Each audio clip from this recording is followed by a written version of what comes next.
Hey guys, what's up? It's Jonathan with One Big Impact. So actually today's video is kind of a little bit abnormal, but I get a lot of questions about this, and this is just like basically in my daily life. You guys know I do tons of how-to videos and all kinds of different things. This video is actually how to pass a motorcycle driving test. And believe it or not, a lot of people are very reluctant or scared or unsure about what it actually entails. So I will say they're pretty lenient on the point system, and I've done it in 2 different states, and I've actually gotten it 3 different times. So, and that's endorsements for different size bikes and stuff like that. In Arizona, it's for small bikes. For big bikes, the test is pretty much the same. It's a little bit more in detailed with the longer test, or the bigger bikes.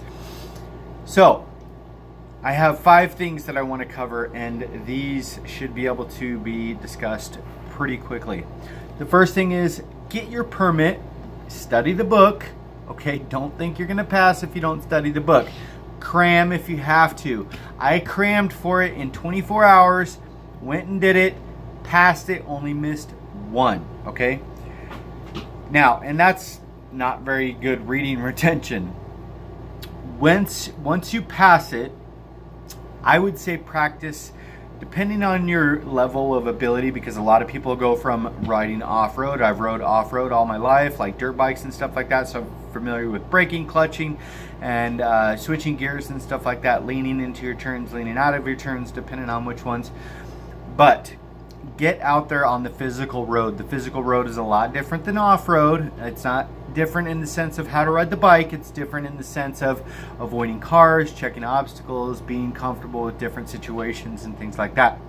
Get out there. The next thing is actually, why is my phone refocusing like that? It drives me nuts. Get out there, and once you take the test, bring a small bike if you can. If you can't, it's okay, but I suggest, with the way the obstacles are set up, my bike is a Harley 1200. It was borderline, okay, and that's actually a pretty small bike.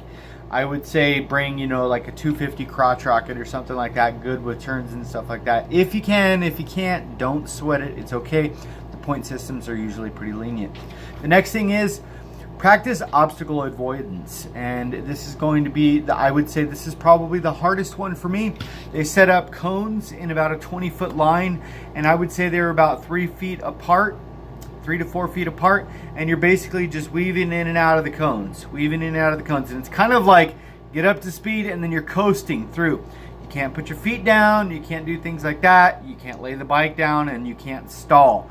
So I would say just practice that type of thing at home, and it's really good for obstacle avoidance, but don't stress it. But for me, that was one of the most difficult things. No, I didn't put my foot down, I didn't stall, I didn't lay the bike over or anything. I did perfectly fine, but it was a little bit nerve-wracking for me. The next thing is they're gonna have you get up to speed, swerve off to the side, land, stop, and hit your brakes within a section. So you can set up different obstacles for yourself. Honestly, I wouldn't worry too much about it. You could just practice, putting off a distance off to the left or off to the right. Put a line out there, swerve at a certain point, and then stop.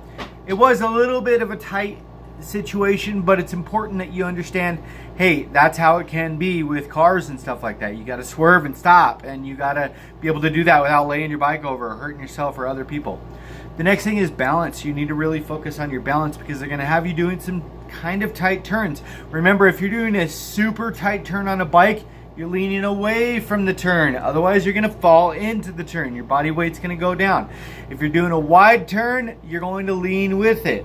Now, those are 2 different things, but practice your balance. Give yourself a week or 2 out on the road and work on that. Number 5, and the final tip that I have for you to be able to get your permit and pass your actual driving test, is confidence.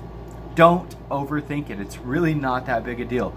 The people are usually fairly nice. I know specifically in Arizona, you have to set up an appointment, and that's going to be different from place to place, obviously. Here we have such extreme heat They don't do it after certain times of the day. They make you wear gloves. They do this, do that. So I would just go on the website and your local DMV or MVD and check out what the requirements are so you don't waste a whole day going down there for no reason. I hope you guys ride safe. Wear helmets, especially when you're going on the highways and freeways and stuff like that. Be safe. You guys, watch out for other drivers. Usually, and please, be a safe motorcycle driver. And don't just expect the other driver to be safe as well. Stay out of people's blind spots. Have an awesome day. And if you're in the Mesa, Arizona area, I'd love to ride with you or get on a ride, a group or anything like that. So please feel free to message me. Please like, share, comment, and subscribe to our channel. Have an awesome day, guys. Good luck on your test. You're going to do great. Peace.